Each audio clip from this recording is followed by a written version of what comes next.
note that at some point, we hope that Donna Levan will join us. If we have a quorum. But we have a quorum now, so we'll go ahead, but we're anticipating that she will join us from afar. So I welcome everyone. Instructions on exiting the building is you go out that door. There's stairway, where are the stairways? You can't take the elevator. There's a stairway Next next to to Oh, the that's right, elevator, next to the elevator, and there's another one if you go all the way straight down. down the other end of the building. So take those. It's really bad. You could have a- Okay, are there any additions, deletions, or changes in order of agenda items? Seeing or hearing none, we'll go to the first item, the agenda memo. Yep, so just as a point, we're working, this is our first meeting using the new Agenda Center system, so that's something online. So it looks different than it has in the past, so your agenda memo is just in there as the item. So it's just how you get the attachment for the agenda memo into the agenda, so. Okay, We're working out some of the kinks in the process for the Agenda Center, but Okay. there's nothing specific needed on that okay. number. So then I will open to the public for items not related to the agenda. Brian? Where should I come to speak? Wherever you are, Stay there and visible. speak loudly. There's no microphones in this room. It's- That's Does it the pick up? microphone. Yeah. Yeah, Yeah. yeah, Okay. and we can see you. I'm very sorry that I missed your last meeting. I did watch it on YouTube. I don't know why more people didn't like that video because it was a fantastic meeting. I thought it was awesome. I took a lot of notes, which I won't go over here. But one of the things I picked up on was, there's a really good question. Helen, I think you asked this, to Jesse, is there anything that keeps you awake at night? Oh, yeah, I did. Oh my gosh, you know what? I don't know. Jessie clearly gets a good night's sleep because she performs very well at this job. I do not get a good night's sleep. There are so many things that keep me up at night, but the three things she said were, the paid parking issue, Mhm. the need for infill, will get harder as we go through, and we need the right tools to make sure that happens.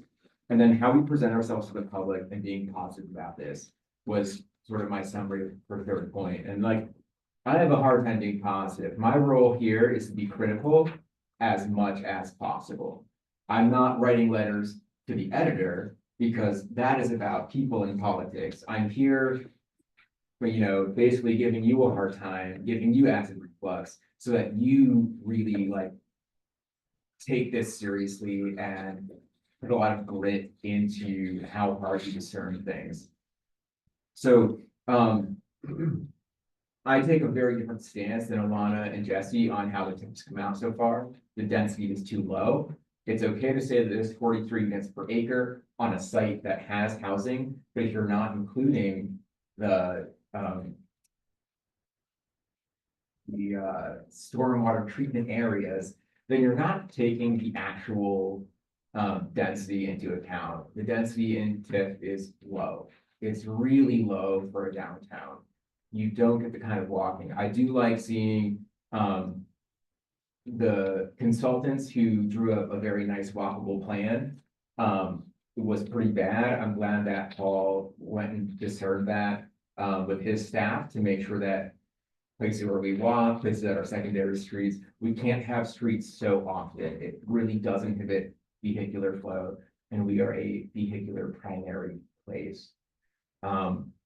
As we go through things and we look at Dorset Street, Williston Road, they're both roads. Dorset Street is a road, right? This is not a place where you have storefronts fronting. This is a place where the backs of stores can be. This is a place where like Trader Joe's is a great example. Like their 18-wheelers actually back in off of Dorset Street, right? That's not a place for people, that's a place for cars. But we want the interiors to really be good for people and to allow enough flow of vehicles. And so I want that thought to sort of be pervasive in the way that you evaluate the TIF district and city center and form-based code area as a whole. I don't want to get into like all of the minutia of the comments that you guys provided, but I do want to thank you guys, especially like, Michael, Jesse, Colin, and Donna, like, a lot of really good questions teased out, some nice answers at the last meeting, and I hope the same will happen, that everyone is like really putting their brain towards extracting as much as possible. Looking at what's on the agenda tonight, I'm super hopeful. Like, this to me looks really promising. I hope that we can make it work for the city so that the development in the future actually can cover the cost of the development ongoingly, from a tax point of view. So thank you. I appreciate the work you're doing. Thank you. Are there any other comments from the public? Is Taylor? Oh, he's with you. Okay, I'm sorry. Are you Taylor? Oh, I'm sorry. Sorry. Okay, that's where you're gonna put your stuff. Excuse me. So you will have a chance. You're not the public, right? Not the public. Okay. So, are there any announcements to the staff report? My only announcement was what I already said about the Oh. agenda center. So as you can see, the format was a bit different. We'll be working a bit more on the back end to make it a little more readable and usable, but we're hoping that this will make the different pieces of the agenda more accessible to members of the public in the future. So we're ongoing, but this is the planning commission's first meeting using that tool.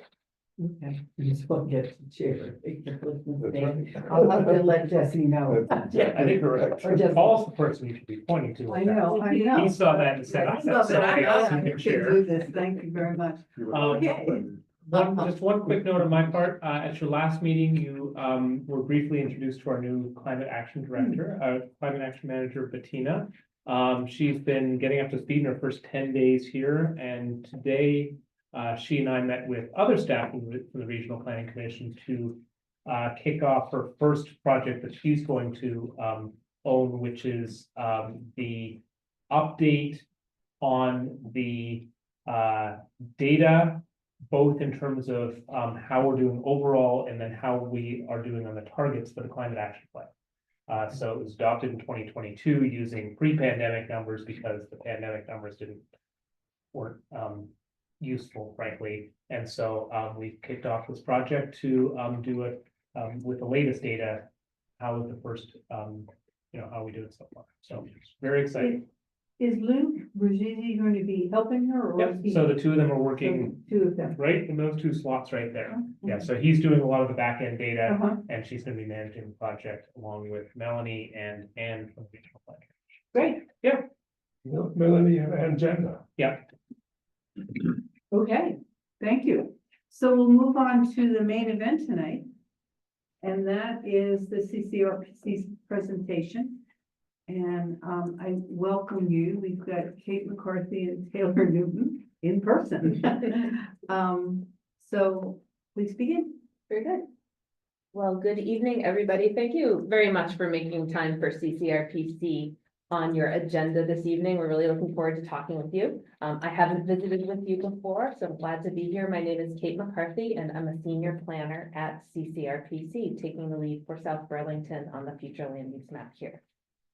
I'm Taylor Newton. I'm the planning program director at CCRPC. So I work with some of you on the bylaw update a few years ago. and if I can just give a quick plug, sorry to interrupt, but Kate is new at the Regional Planning Commission and she is a stellar person for them to have gotten. She has worked with the Regional Planning Commission down in Windham County. She was working with Vermont Natural Resources Council in the, what was your title there? Sustainable Communities Program Director. Sustainable Community Program Director, and then most recently with the Vermont Community Foundation. And so that comes with a lot of experience there. So we're really excited when we get to have you as our person. The RPC has lots of great staff and they've assigned one person to each of the towns to help them with this effort. So we've got Kate and Taylor, who's done lots of great work with us as well, and is the planning. So Thank you, Paul. Great. Yes, thank you. they're all the A team, but we got the A+ team. Great. Kelsey, do you mind allowing me to share my screen? For Paul? We have some slides that we're pulling up again. Thanks for the introduction. Thanks for having us here. Taylor's going to we're here tonight to talk about Act 181, which is so many more things than just the title of an act. Housing targets, regional planning, future land use mapping. Start with the agenda. It's our understanding that you've done your homework on Act 181. This is something that you've been discussing as it's come to fruition. You have some familiarity with it. So what we'd like to do for you tonight is recap what the act does, so we're all on the same page. Go into a little bit of detail about how it relates to designation programs and Act 250. And then we'd also like to talk about housing targets.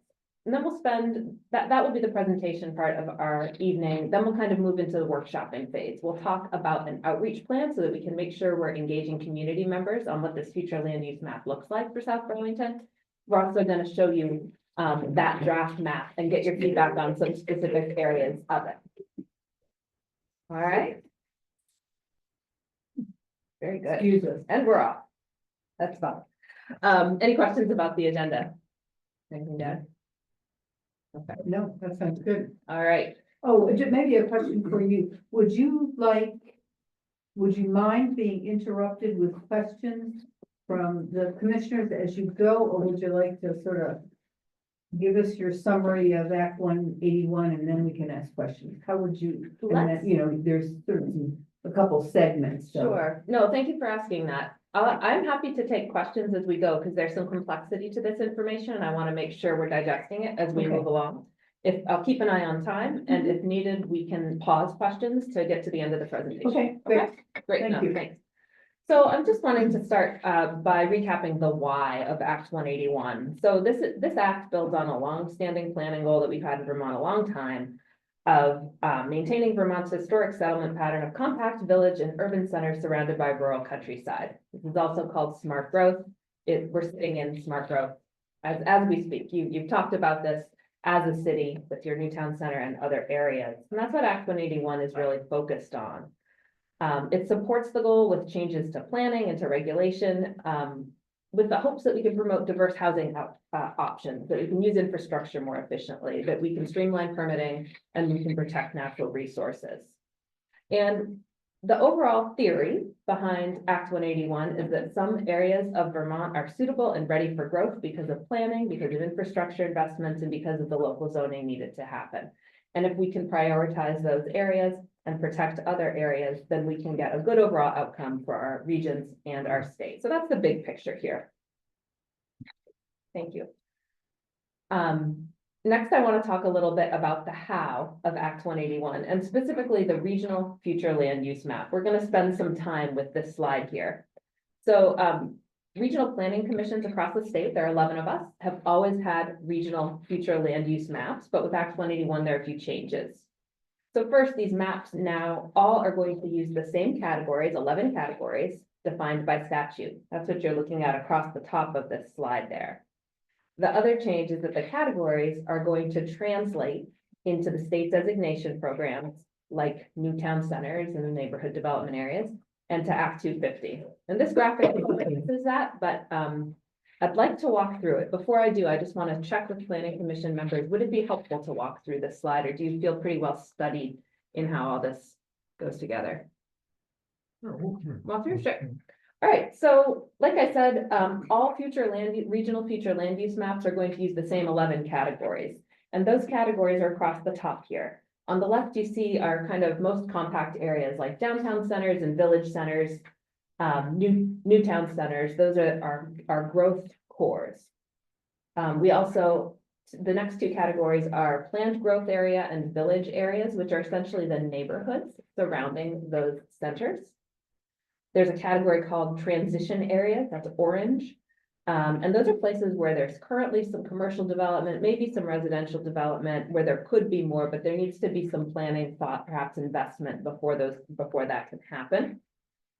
The next category is what we call enterprise areas, kind of lavender, industrial parks, extraction activities, airports, those types of activities are enterprise areas. Resource-based recreation is another category, and that captures things like, you know, Bolton Valley, Kingdom Trail, some of those larger recreation amenities that are really dependent on natural resources around them. And then to the far right, you can see that we've got several categories of rural, because we know that rural comes in different flavors. There are conserved lands and high value natural resource areas. There are agriculture and forestry areas, and then there are those kind of lower density, sometimes lower density residential with some working lands functions or some supporting working lands activities that we call rural general. So those are the 10 categories we're talking about. A lot of what we'll be going into depth on has to do with those 4 leftmost categories, the centers and the neighborhoods. So let me talk more about that. How these 11 areas relate to the designation programs is that anything that's a downtown center or village center, and that includes growth centers and new town centers, that turns into just a center in the state designation program. Anything that's a planned growth area or village area turns into a neighborhood. So we've gone from having 5.5, 6 different categories in the state designation program to 2. Those designations will still receive benefits like tax credits and priority for investments. So it's just a simplification of an existing program that ties to the future land use map. So these 10 categories also, kind of read down the slide, relate to Act 250. And I'll go into more detail about this in later slides, but those areas that we plan for growth, downtowns, villages, planned growth area villages, become eligible for full or partial exemptions from Act 250 if the municipality requests it. Not a requirement, but if it's requested of interest. Okay, so that's the framework. That's how the future land use map connects to designations and state investment, and then also connects to changes in our regulatory framework. And I'll pause there. Does going from however many it is, I guess 4, at the regional level to 2 at the state designation, does that in any way make it more efficient or cut down on paperwork or lessen complexity? Is that part of the plan? So you don't have 4 different programs that all require multi-paper to fill out? Short answer, yes.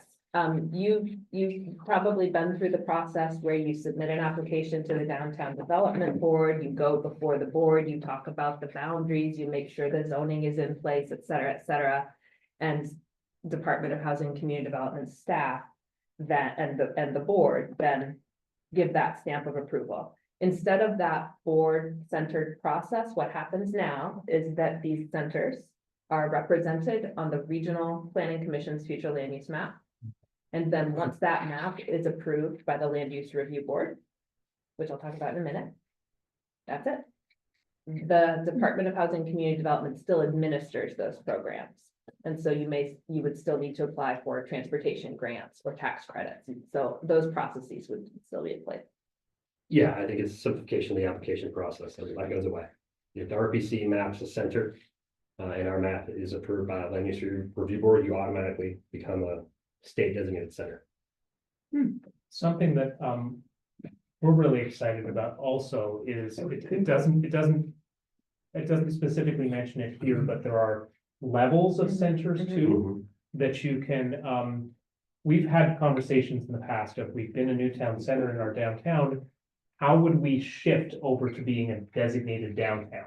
And under the old program, there was no way to go from one program to another. We would have been creating entirely new attempts at things to get more benefits. The program is now stacked that if you were a village, you might be a first level center. And then as you do more capital planning and you get more organized as a community, you can be sort of a level 2 center and get more benefits. And then as you do more, you can be, you create a downtown association, et cetera. You could be a level 3 and get even more benefits. So it helps communities like us to, we're currently probably the equivalent of a level 2. And if we created and got off the ground the downtown organization and a few other tools, we unlock even more benefits from the state. So it's sort of encouraging communities to do more planning within the same structure. So it's, I'm really excited, and there's no limit on the numbers. That's the other part of this. We were historically limited to 1 new town center. There is no limit now, we could have more than one center, and that's gonna be part of our Oh, conversation. interesting, yeah, in our region, that would be helpful, or. Right. Because we have so many different kind of. Centers, community yeah. Centers within it, Mhm. without real centers. The opportunity You might is there. have a downtown center here, and you may have some village centers Right. spread across the Yeah, community. no, that's fair, yeah. Thanks for that, Paul. All right, we'll go to the next slide. Did we do Act 250 jurisdiction? Did we get there? We're gonna do wanna- that a you wanna little do that more one in the later? next slide, yeah. Okay. Is there something you would like to I make do- sure we flag before I that? do though? not. Okay. So I did mention that there's a new approval process because the regional plan and the regional future land use maps are used in new ways. There's a new approval process, stands to reason. And what that is that our plans will now be approved by the State Land Use Review Board. This is the board that administers Act 250. If you've heard of the Natural Resources Board before, this replaces it. It has new functions. They started yesterday. How many people are on there? There are 5 commissioners, they are full-time commissioners, Mhm. full-time staff, they have an executive director as well as legal staff and other staff. So once our plan is approved at the Land Use Review Board, those designations become automatic. And for towns for municipalities that have opted in for Act 250 exemptions, like Tier 1B, which we'll talk about, that also becomes approved. So that's the approval process. Okay. I think you know this, but I like to point out that creating a regional future land use map is not a new activity. There's our current regional future land use map on the slide. Act 181 is just a more specific process, but very much like we've done our past future land use maps in collaboration with our communities, we're doing that through this outreach process with you and through other parties in the community who should be able to weigh in on land use and think about the future together. Okay. All right, next slide. So now we'll talk a little bit more about Act 250. So first, you may have heard that that with the passage of Act 181, there are interim Act 250 exemptions in place. And the legislature put these in place to give the RPC, the Regional Planning Commissions, time to do the future land use maps and to promote housing in the meantime. So this slide shows that there are 2 different types of exemptions. So for example, the location-based exemptions within a new town center, any project of 75 housing units or fewer is exempt from Act 250 under this interim exemption. Similarly, transit corridors, 50 units or fewer. You have a transit corridor in South Burlington that this applies to. Also some type-based exemptions right now. These go through 2020, beginning of 2027. If you convert a commercial project into residential for 29 units or less, exempt. If you convert a hotel or motel to affordable housing in particular, any scale, exempt. Accessory dwelling units, exempt. Always have them. Yeah. So these are in place now. And the process of thinking about Act 250 exemptions is one of whether deciding whether you want to make some of these permanent in the areas where they already exist. Slide. So the interim exemptions get us started, but the RPC mapping process will help further, in collaboration with communities, will help further define that area is eligible for exemption after that. I will talk a little bit about how that works. Kind of an underlying assumption or important thing to know here about Act 250 is that today, whether or not you go through Act 250 depends on how big the project is. Tomorrow, And where it is. less so where it is, I guess a little bit when it comes to priority housing projects and affordable mixed-use housing, there are some locational considerations with the designation.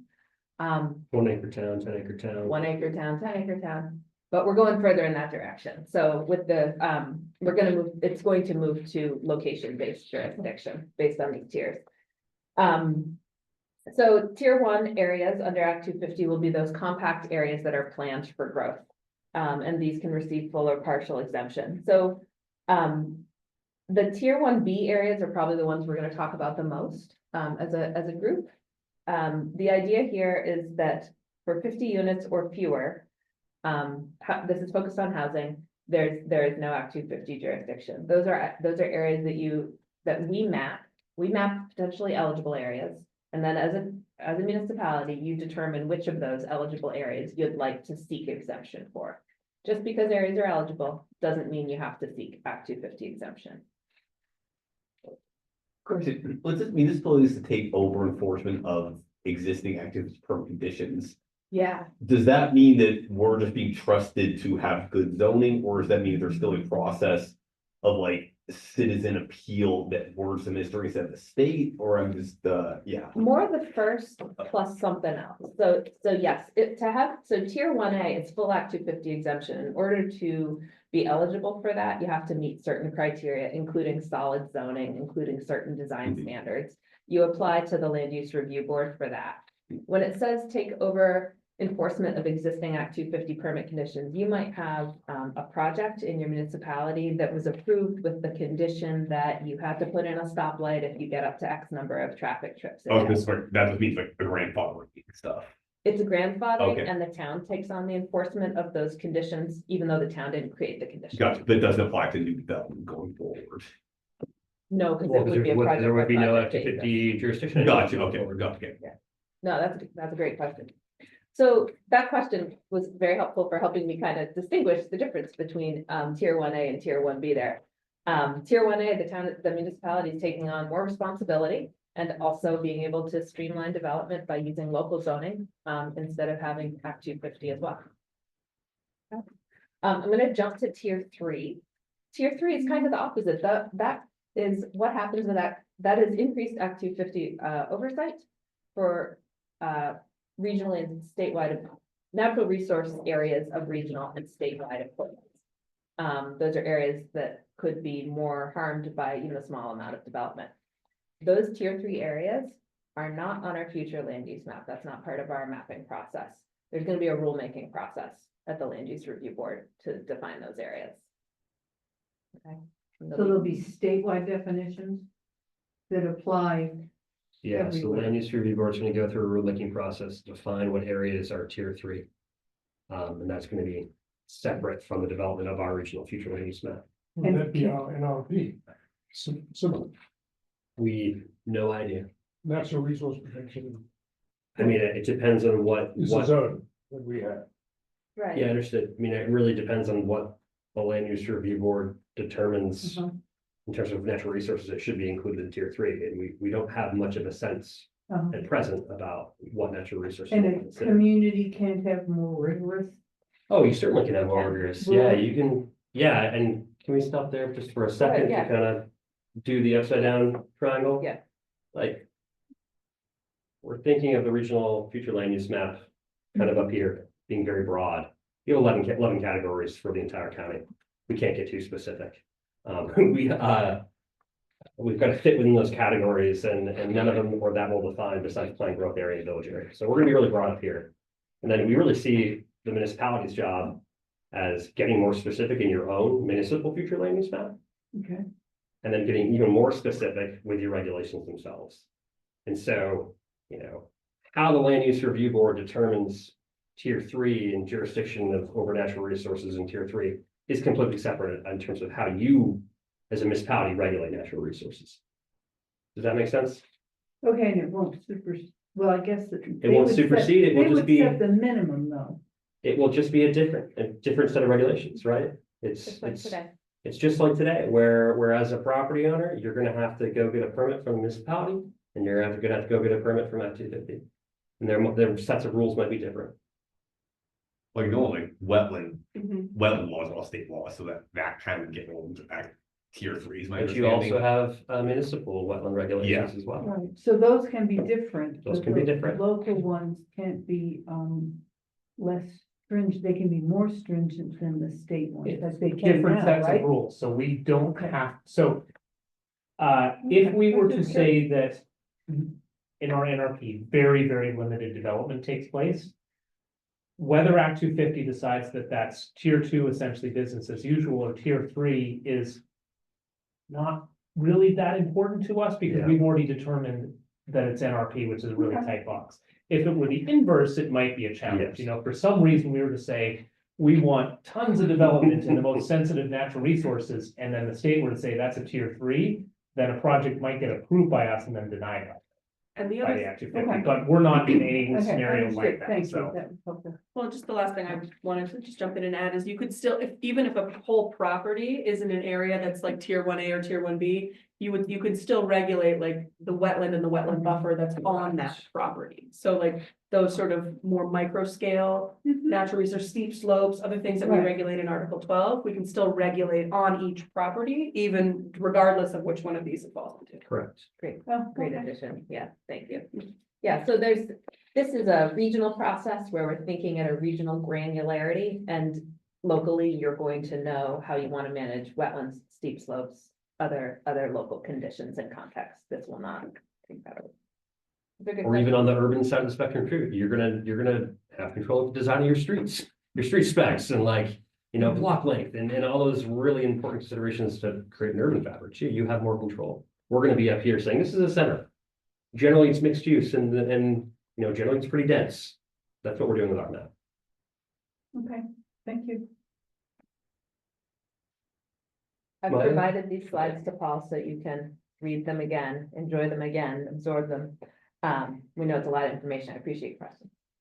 Turn over to. I'm talking about this slide. All right, so along with the development of the regional future land use map, folks also know that the RPC will be responsible for providing municipal housing targets per the Home Act 2 years ago. I don't expect you to read all this, but that responsibility of the RPC is there in bold at the bottom.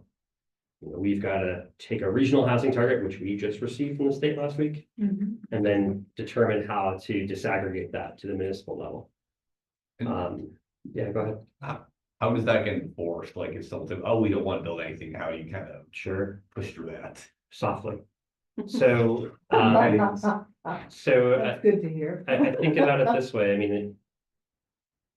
There is no big stick right now. The potential stick is essentially, the regional planning commission could withhold. Regional approval of your municipal plan. It's very unlikely to happen. But, you know, the RPC theoretically could withhold regional approval of a municipal plan. If it's clear that the municipality, you know, hasn't included the numerical target, that's an easy one.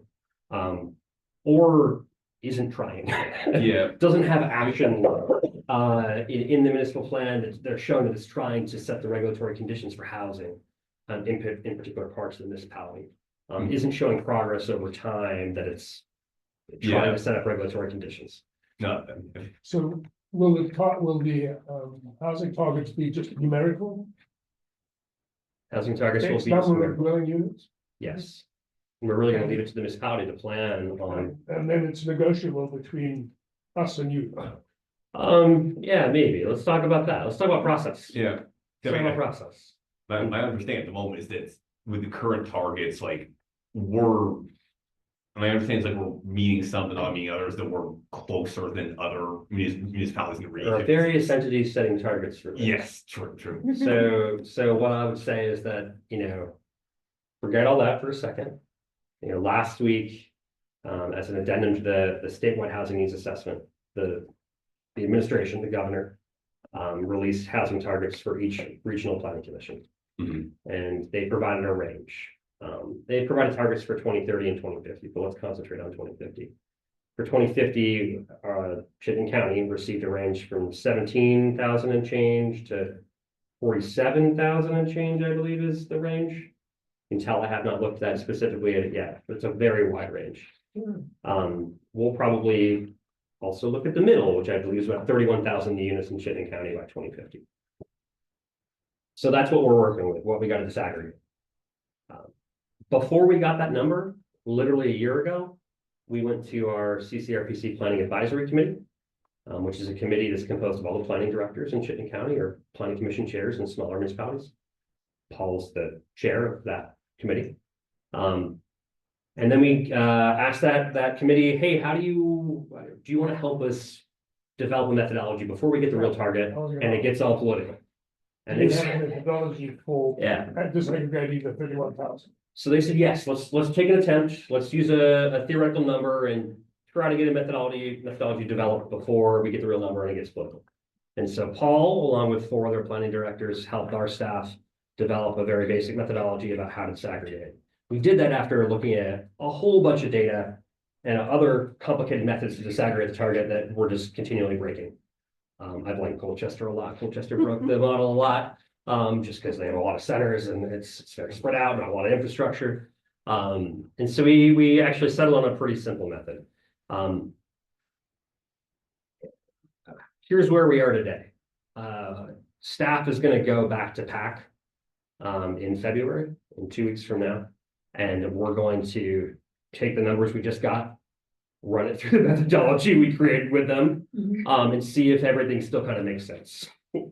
If it does, then we're going to probably release those draft targets in March for the general public to see, along with the draft maps for all of Chittenden County. If not, we might go back to the drawing board and spend some more time dialing in that methodology. Generally, I can talk about the methodology generally. We've really divided our municipalities into 3 different buckets: our urban municipalities, our rural municipalities that don't have any infrastructure, and then our municipalities that are a mix of urban and rural. And South Burlington's in that last category. With the urbans, Burlington, Winooski, Essex Junction, we've really just said you're going to take 30% of the housing target for the region, and we're going to divide that geographically or by acreage essentially. With our rurals, we said right now the rurals compose about 10% of countywide housing stock. We want to bring that down to about 5% because they don't have any infrastructure. We want this talk about targets to spur conversation about infrastructure in rural Vermont around villages. But we're going to plan in 2050 to have them decrease from 10% to 5% of the countywide housing stock. Increase in their, Right? Anything new. So we're Okay. saying that by 2050, housing stock in those rural communities will Westford or compose. something, go up. West. No, 5%? We're saying that That you'll land in 2050 at them 5%. having 5%. of the whole countywide. It's housing not stock. the new, it's of the total number in Oh, 2050, rural towns will have 5% when they currently have. Thank you, Kelsey. Wait, so then, As the overall amount of housing increases, We- it will increase in areas planned for growth, and so the relative percentage in rural areas will Will decrease. decrease. hang on, if I'm understanding, to go from 10% to 5%, the county, assuming zero growth in those areas, the county Not population assuming. have to double. And Roughly. yeah, which is not 30,000 units. Like, we have more than 30,000 at the moment.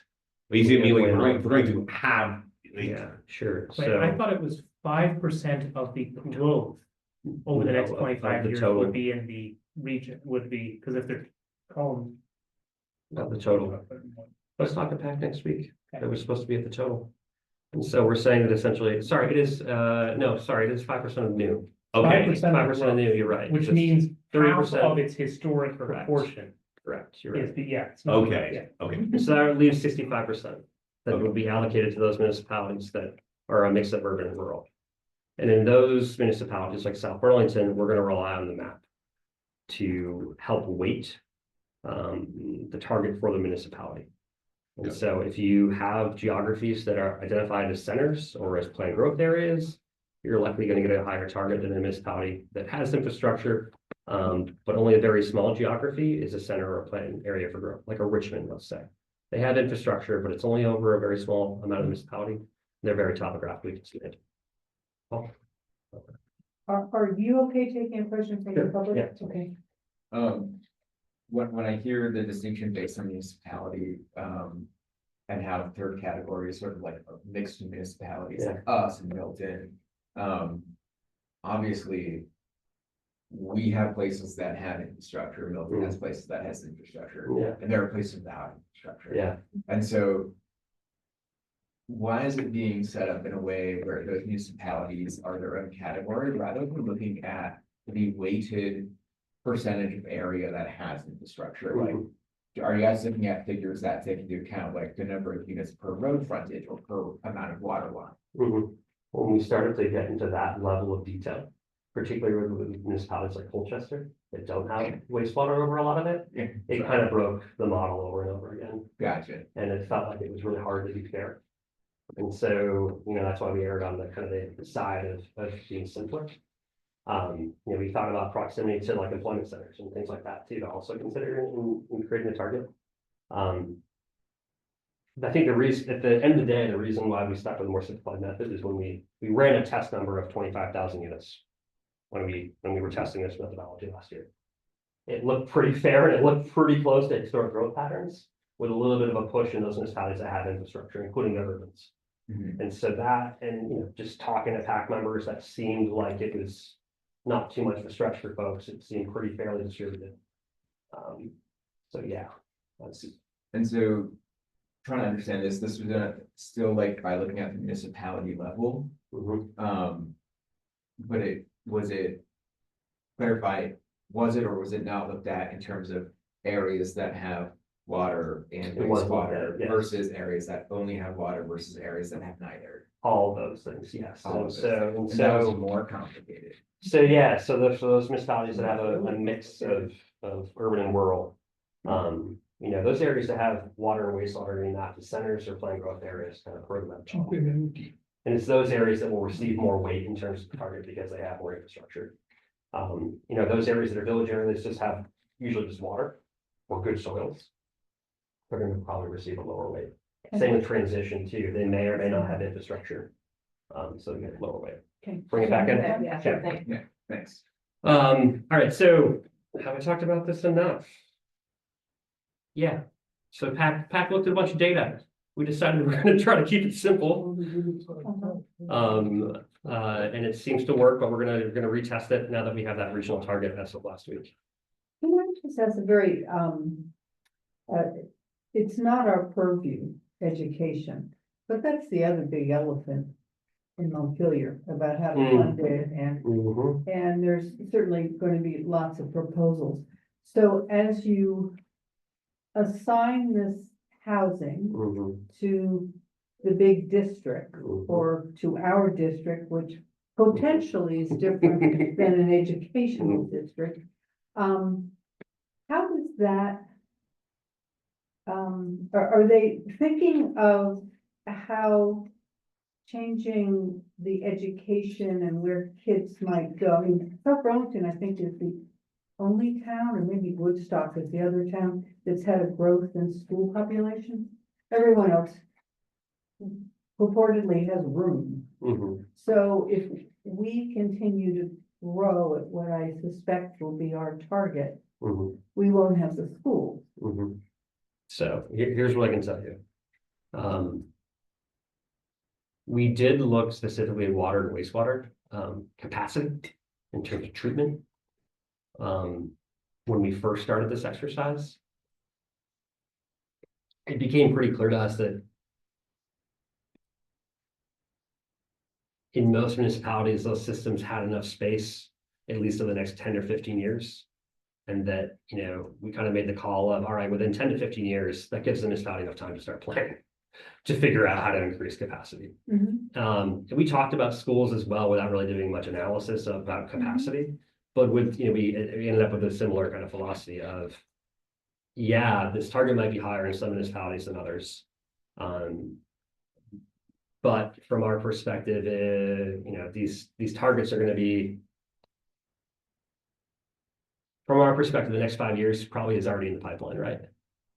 Through the next 5 years, what? Is already in the pipeline. If something is going to be built to meet that 2030 housing target, it's probably already planned or it's already permitted, frankly. Probably. And so, when we start talking about increased need for school capacity, we're probably looking at 5 or more years to allow that school district to do the adequate amount of planning to figure out how to accommodate those students. I think the governor's plan that came out last week, it provides even more questions about, maybe South Burlington is in its own district. Maybe you're sending some South Burlington students that live in your city to a neighboring municipality. I don't know. I don't know what the future brings there. Well, I'm just thinking of Yeah. the impact and then how you plan for that without making, one municipality Bear all have the just costs. an enormous Yeah. educational cost. I guess what I hear you saying is that it's kind of a long runway regardless For this, yeah, for really. the education conversation as well as the infrastructure. I guess I'd also argue that not to diminish the issue, but I mean, in a state that my understanding is we're the second oldest state on average, Yeah. School overcrowding is almost a problem we want to have, or rather indicative of if we were, that is a problem that is fixable. a aging population with no workforce is a lot harder to fix than building a new school. Yeah. But at least that's my perspective on it. Well, Well, I'd like to- we aren't looking for more, we don't need more students, because we don't have room for them. South Burlington, no, but the I know, region, yes. So we're the South Burlington Planning Commission. Sure. It's just a question, and These it's are- something Yeah, that these are all somebody needs to really be thinking interesting. about, in my opinion. No, thank you for raising it. I mean, it's an important planning question. It's growth management is not something we've talked about in that way for a while, but it could become another conversation. Okay. I guess if it pleases the board, I'd like to shift gears and talk about your outreach plan. Okay, so you received the outreach plan in your packet. Is that Mhm. something that Yes, folks have we looked did. at or have available? So the idea here is, within Act 181, there's a call for meaningful participation. And we've always tried to do public participation in our planning. It's been a requirement and it's the right thing to do. And this calls for an even more thoughtful approach, especially trying to reach folks who have not been reached before. In the bill, it's called environmental justice populations, folks with low incomes, people with language access needs, and BIPOC individuals, Black, Indigenous, and people of color. So we're thinking about how we can build on the good work that you've already done with City Plan and other outreach efforts and fill in any gaps that there might be, with a special effort to reach people whose voices aren't heard as much. So I sent you a template which kind of summarizes where you've been, and I've written some things in there, city staff have written some things in there, and I just want to kind of test a couple things with you and see if there's information to add, because what we want to come up with is 2 to 4 activities that CCRPC will do to gather information.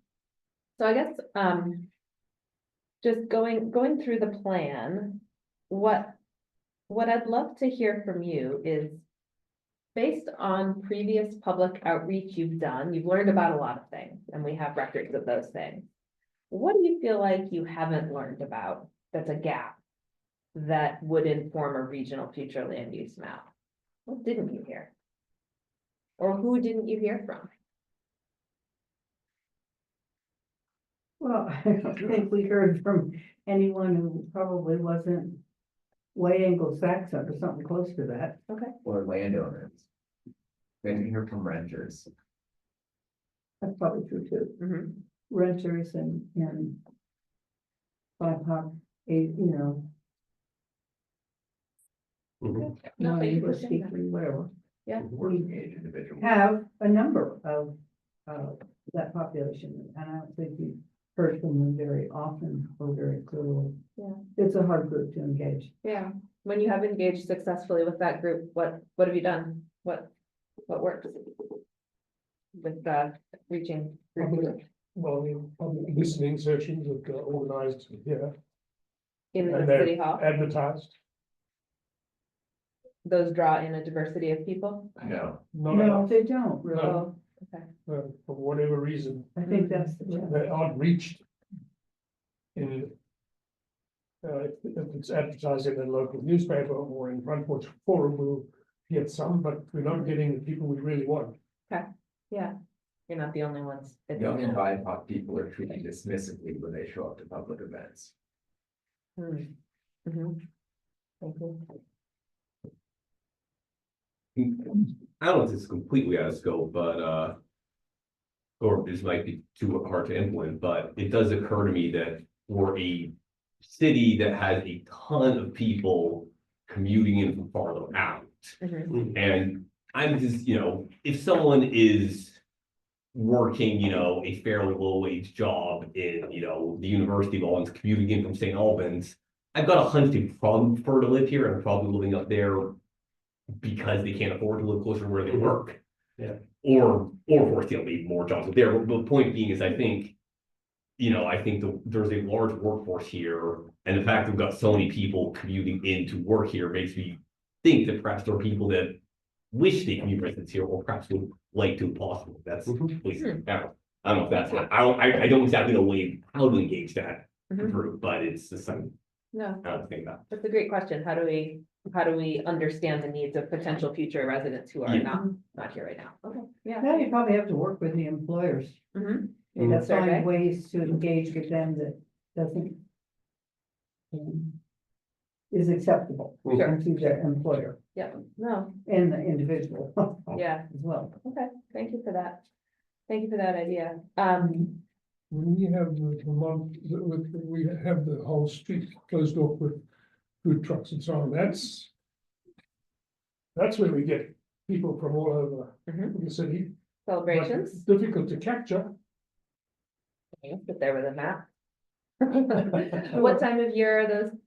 So you're talking about, community gatherings, celebrations, what, In so the summer, we have every every summer? Thursday, is it? Well, every Thursday we have The thing at the something at the park. park, but then once a year we have a celebration here on Market Street. Yeah. Okay, I think you're referring to Illuminate. a lot. Yeah, okay. We'll probably, I should have said at the outset, we're probably gonna be doing this, February, March, April. Some of our outreach. Are there any, events that we should definitely attend?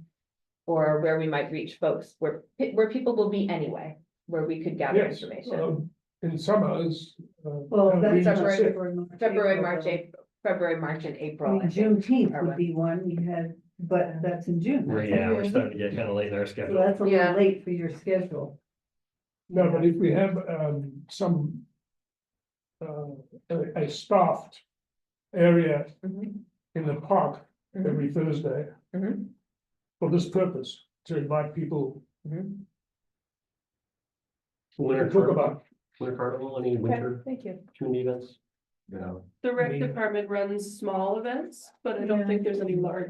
They're doing a community dinner on February 20th. Oh, yeah. Okay, So there's a big community dinner happening that night, and then there is every Wednesday, the senior center has their lunch, which is not a huge group, but it's not a But it zero is a group. group, yeah, that's like 30 or 40. It depends, it can be up to like 60 or Yeah, 60 plus. yeah. Mostly retirees though, huh? Yes, It senior center. may be people who are already engaged, but there's pre-town meeting day. mhm, Yeah, yeah, yeah, for sure. okay. And then there may be events at schools. I guess. Yeah, I was just gonna say, I would think the schools might be. I mean, it's hard to engage with them because they have their own curriculum Yeah. and they're set, and they aren't necessarily want the city Mhm. nosing into, Well, the PTOs might be receptive. Mhm. Good idea. maybe. Yeah, I mean, it just, the PTOs are just that one level removed from the administration of the schools, like from the school district. Yes, I was just thinking of how you would hear from teens as well as, perhaps their parents.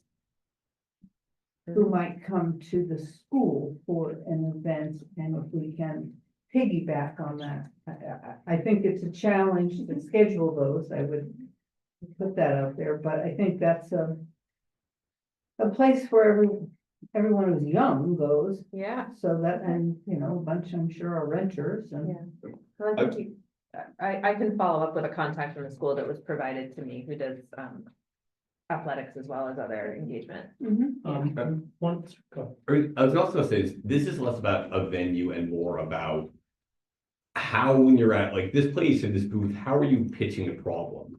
Since I would say like talking to a lot of my friends who are predominantly, renters in their 20s, early 30s.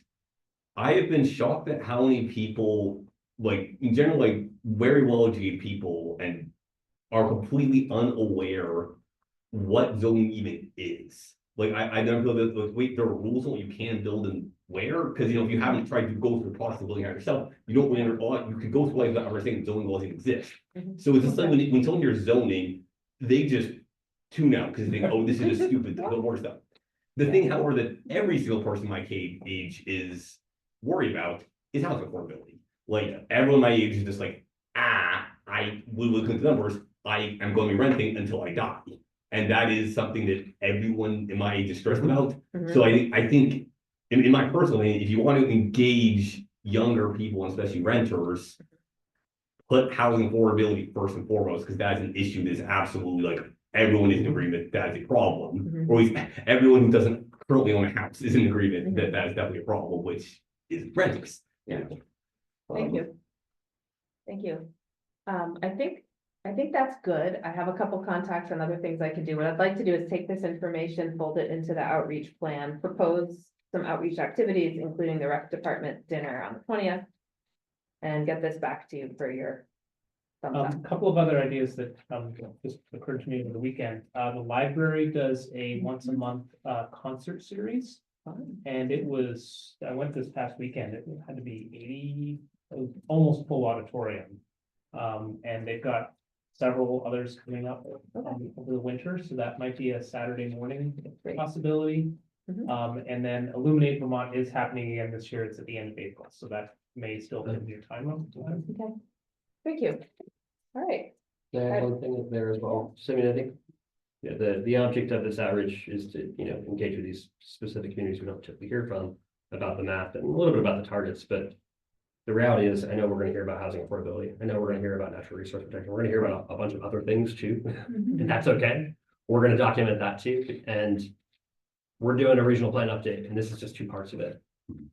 And so, we're gonna take the rest of that feedback that we hear and try to integrate it the best we can into the regional plan. Does that make sense? Yeah, perhaps what we're saying is that is. Yeah. The way to get people to care about land use planning is. Talk about affordability. Yeah. Yes. right. Yeah. I appreciate that reminder. All right, well, we have about 25 minutes left before you wish to move on to your next agenda item, and so what I'd like to do next is move to the map. This is, you've eaten your vegetables and it's time for dessert. We get to look at a map. I'm going to hand out this leaflet, which tells you, these are the land use categories we were talking about earlier. So it's nice to have something to hold as we look at the map so you can see what we're looking at. This is a smart idea. We should start doing this Handing Yeah, out. like- for you all when we do our maps, because I'm always saying, well, remember the pink is this one. The This is a really good idea, Right, They but they see have to how- be consistent through all the maps. right? Maybe like a, And also Basically, doesn't lots of necessarily. Well, then I don't have to be like, well, the mustard is this and the seafoam is this other thing. Or you can have one for each map, but this Yeah, like is a little very grid. nice. Yeah. Oh, glad you Yeah. like it. I like that. Legends are a good Yeah. idea. Good, legendary. All Sue, right. I'm gonna email it to you. Oh, thank you. Did you just take a picture of it? I did. Thank you, Paul. All right, so we are going to dive right in and look at the draft, and I'll repeat, draft future land use map for South Burlington. Taylor, please. Well, first off, I want to say we've spent some time with Kelsey and Paul looking at the draft map, making sure that, there are hopefully no giant red flags. I also want to point out that,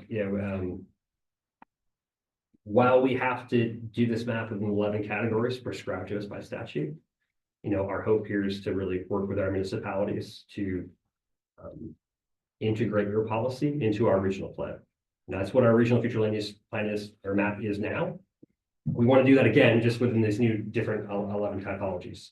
And so we're hoping that a lot of what you see here is really just our translation of what your municipal plan says.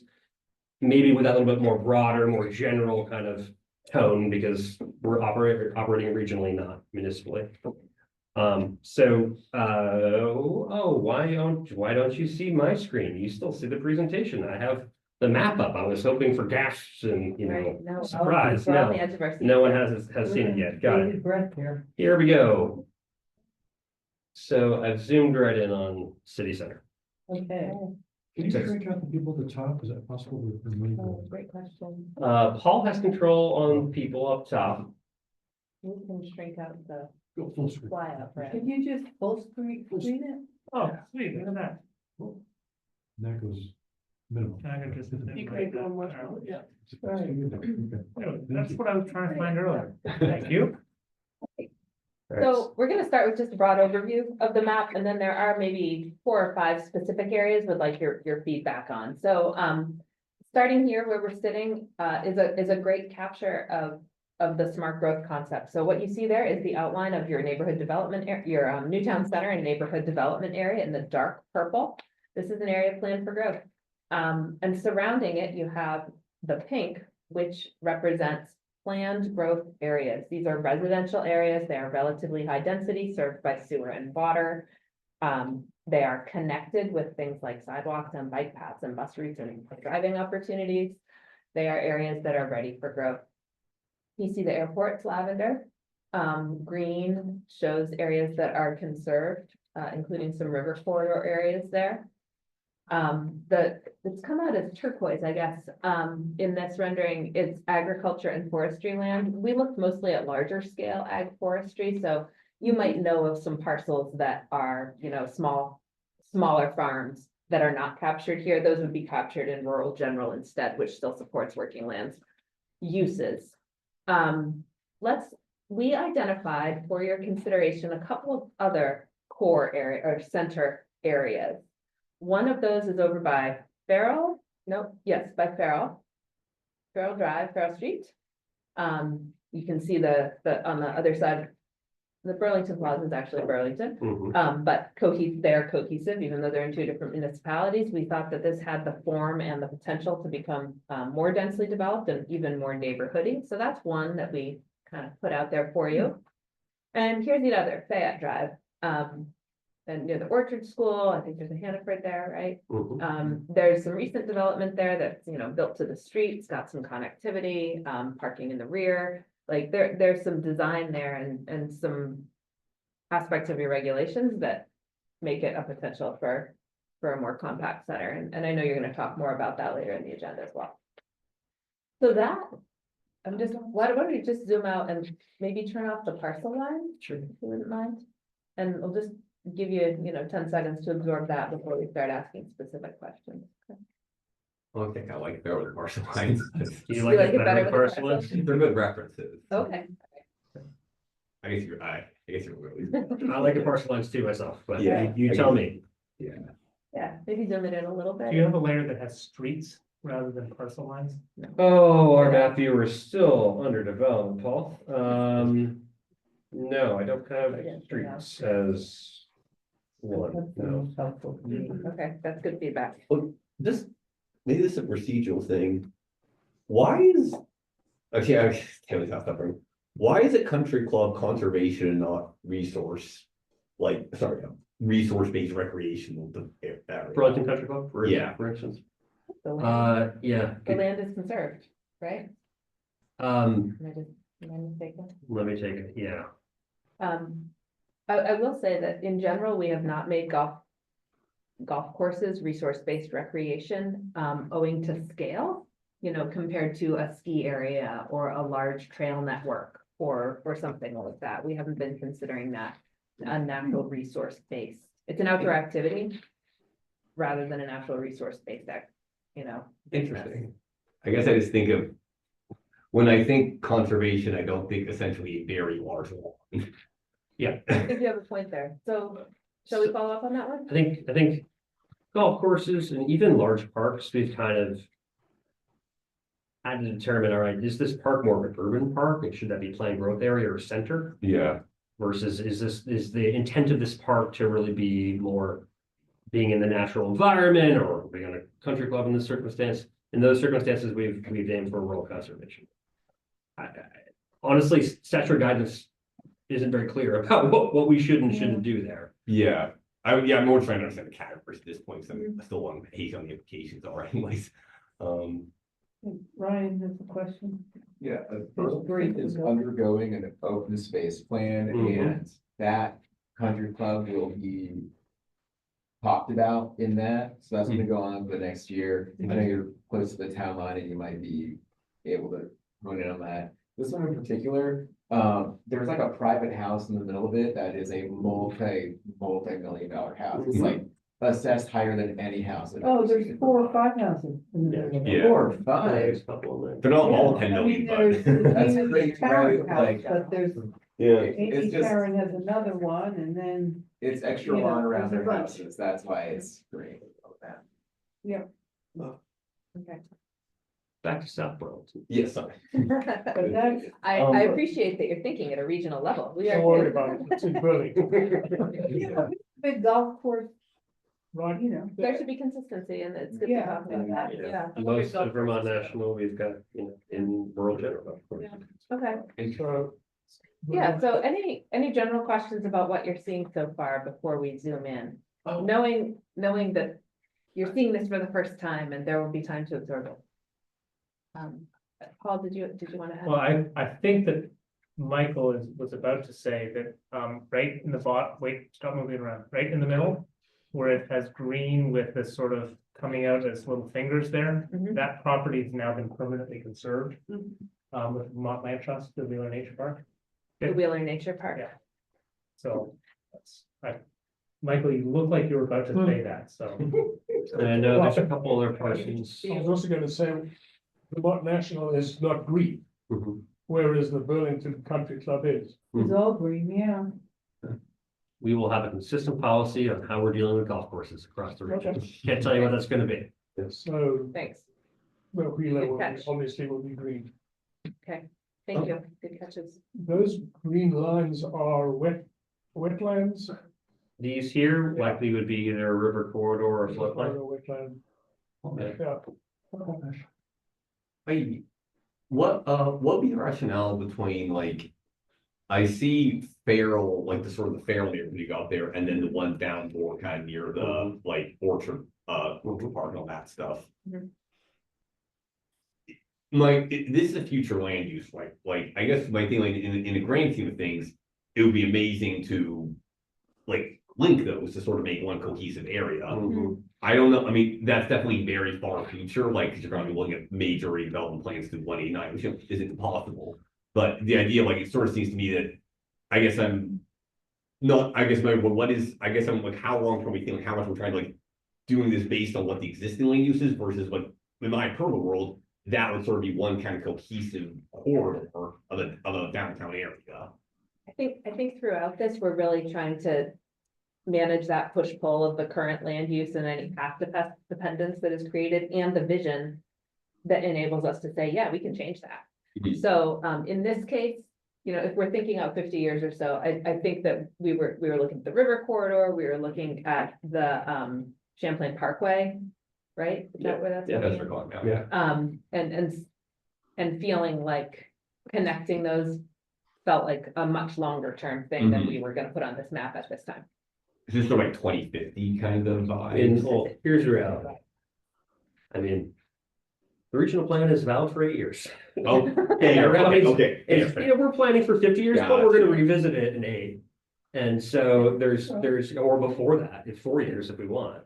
But yeah, we're looking at the 20 to 50 year horizon. It's such a long-term plan, but we're gonna always be looking at it every 8 years. Gotcha. Our town plan has Yeah. to be updated every 8 years as well, so. Maybe one last comment on this, and then I'll try and get your feedback on some more specific areas. So did you have a thought? Well, there, you've got that sort of almost thing called Eastwoods. The parcels to the right are also forested. And if you put them all together, you said it's about it's the biggest forested area in South Burlington. It's 34 acres plus what's in the Eastwoods. Well, I mean, great, there was some controversy on that area, right? Because I think, was it UVM trying to develop one of those parcels a while Well, back? they own it. Yeah, Yeah, they own them both. yeah. And their own, there's another forested area on the south side of Swift Street. Which, I don't know what's written there. Does it say Farrell Street Park? Yeah, that's Is that the forested area? this year. No, Well, that huge parcel is like a mixture of that's. woodland it's- and farm. It's agricultural on the Yeah. south side, where your cursor is now. Yes, barn Yeah, I mean, it's UVM, it's like, I don't know what the long-term plan is, but they definitely have fields there. Yeah, so in terms of developing, you know, what ended up defined as rural conservation, the dark green. I can tell you, it's, you know, use the conserved layer from DCGI or West Center for Geographic Information. The most up-to-date one, so conserved lands is a part of that rural conservation. It's floodplain, it's river corridor, it's I believe larger wetlands over 5 acres in size, class 1, class 2. That's what ended up as rural conservation. And so, you know, if there's a forested area that's within the sewer service area, we've right now mapped it as plant growth area. And that's where I want to get back to what we talked about earlier, where like we're way up here regionally and we got to be consistent region wide. We know that municipally, you're more specific in your plan and you're a lot more specific in your regulations Mhm. about habitat blocks and protection of habitat blocks. Mhm. And so that's where there might be, I wouldn't say misalignment, just the maps are showing different things. You're being more specific in terms of your own planning and your regulation. Does that make sense? It's more granular. Yes. Right, Yeah. right. But ultimately, don't you want your map to reflect what really is happening on the ground? It's that combination of what's really happening and planned for on the ground and what could be possible in the future with additional planning. So. Paul, do you wanna? Well, I guess, I think, at least I'm struggling a little bit with, I understand the granularity question, Mhm. but the map is showing a little bit of both. So like, can you point to, like, right to the right of where your cursor is, like, right there? Mhm. That's a little piece of our habitat block Mhm. that is like very granular, right down to like around several homes. Mhm. And looks like that's directly the shape of our habitat block, Mhm. but then another habitat block that Mhm. Donna's just pointing out. I'm that's Kelsey. And Kelsey, well, sorry, I'm recognizing that Donna was also in the providing comment, like in that area is a much larger one, but it's not showing up. So like it's a like, It's a park. same data is being shown differently. Right. And so that's, Is this sewer service area right here? uh, Must be. maybe. So some of these. But we Yeah, do go ahead. know that some of those areas up above where I was pointing under the word Kennedy, that is not in the sewer service area. Right. There are Okay, areas so that we are need to shown as, adjust that. there's areas shown as pink Right. to the east of Eastwood, south of the word Kennedy, Where your that cursor are is. not Mhm. in the sewer service It's known area. as the inland. Mhm. So right where your cursor is, a Mhm. little bit to the right of that, like that whole area is not in our sewer service area. Mhm. Okay, and you got us the newest sewer service area, Dana, right? Okay. Okay, we'll look at that area, and we'll keep in mind the granularity questions. We're figuring that out as we refine the method of, how we apply the rural. And doesn't our future land have to fix a blur apply to it for this reason? Paul's Yes. blurs, yes, we're Yeah. familiar We with do Paul's have, we blurs. have a fuzzy future. Yeah. land use map. Yeah. Theirs is not a fuzzy map, ours is a fuzzy map. Mhm. We're, But they're probably not gonna be. They're not- the Yeah. state won't probably. We're not gonna be able to get a fuzzy. Got Might not be Gotcha. able to get away with that. Is Donna on voice too? I just want to make She's- sure if she has some questions. There's so much on the screen, I can't Really? tell if she's raising her hand or has a question. Yeah, I can't, can you hear me? We can, yeah. Yeah. Oh, good. You're right. Okay, good. Well, somehow let me know if you want to ask a question. Yeah, I can't find any way to raise my hand on this thing, but Well, I'll just say something if I have a question, I guess. okay, please do, because I can't recognize you either. Yeah, and you can't see me because I have the camera on, but apparently not right now. Maximize the screen, so we could. We can hear that you're connecting the intercom. It's like, Yeah. we Oh, can- there's not a- There you go. oh, hey. Okay, well, I'll keep listening. Okay. Well, with the time we have left, so I've made note of what you noticed that we might not have seen. I appreciate that. We're gonna do another round of updates to this map. There are some things that, talking with staff, we had questions about that we wanted to bring to you. So I guess for our last few minutes, I'd like to go through those. Okay. All right? Ryan has one quick question. Yeah, about the map, I noticed that there was like a gap on Allen Road. And even when I look at the yellow. Yeah, right, it's surrounded by pink. Mhm. I'm not sure that there is, It's a very large That's a wetland. lock-in property. isn't a lot of that farmland? It's a very large wet property. That piece, it is currently mowed as pasture, sort of farm, open land, but it is very wet. Oh, so it's like a +5 acre wetland, Yes, is what you're saying? that's my And assumption. then the area on the east side of Dorset Street near the golf course, like. It seemed really weird to have. Some rural designation running through in between those neighborhoods that are on Mhm. sewer, when. that is perfectly reasonable infill in a neighborhood. You know, it's like right now it's assessed at 50,000 per acre. And, you know, like those houses are assessed at, hopefully over $1 million per acre. Cause I know my old place was assessed at over $1 million per acre. So like, that's kind of weird to see that part of the golf course running through as rural, when it's really just developable backyard. The other side's very different. It's like massing to it. It's connected to a wetland, like that makes sense to be designated rural, but I don't quite see how fingers through a neighborhood are the same kind of thing. And that's just my personal take. All right, so you want to? Thank you. Thank you. All right, so the few areas, so Kennedy and Kimball. Mhm. So, one of the things we were talking about with staff, we were looking at this area around, Kimball Ave and Kennedy Drive. To determine how to categorize it, because we've got, we've got that housing that's developed there. There may be other development in that area, so it could start becoming more like a center or a node. We wondered if What was the pink right now? Oh, what Is we're that looking- Plain Growth or Village Center? planned growth area is what we have it Can you as put right the now. cursor, I can't read the names of the streets, so that curved one that's This is Kennedy. Kennedy, Okay, and then and this is Kimball, Kimball. and then the other one. We have is Old Farm. Farm Road. Okay, thank you. Right, and just for commissioners' context here, so, this is O'Brien Hillside that's Yep. been, largely built. This is where O'Brien Eastview is being built here. Mhm. Old Farm Road is gonna be redirected over to here, right, to the driveway that's across there, so it's Oh, across widening from that the space a little bit. visually Impaired building? Where the driveway is into the bank.